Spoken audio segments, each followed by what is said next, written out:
Le pays, comment gérer cet afflux de réfugiés? Le dossier est en tout cas sur la table des ministres de l'Intérieur des 27 réunis hier à Bruxelles. 30 000 réfugiés accueillis en France depuis le début de l'offensive, jusqu'à 100 000 même dans quelques semaines.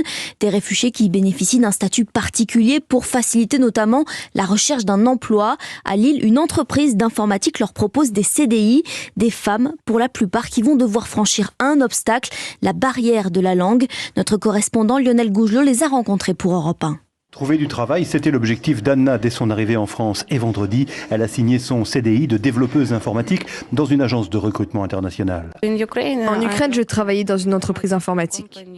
La jeune femme explique que c'est le domaine dans lequel elle exerçait dans son pays. Et le patron de l'agence Coptalis, Olivier de Surmont, très impliqué dans l'accueil de réfugiés, prévoit déjà d'autres embauches. Il y a une autre jeune fille qui doit démarrer également une mission dans le secteur informatique chez nous. Et on a également des recrutements qu'on fait pour le compte de certains de nos clients ou d'entreprises qui nous disent « moi je suis prêt à recruter un réfugié, une réfugiée ». Et du coup, nous, on va aussi trouver des solutions pour des gens dans l'hôtellerie, dans la restauration. Il reste bien sûr le problème de la langue. Le français, c'est difficile, mais dès cette semaine, je vais m'y mettre, apprendre avec un professeur de français. Je sais déjà dire bonjour, ça va, comment vas-tu?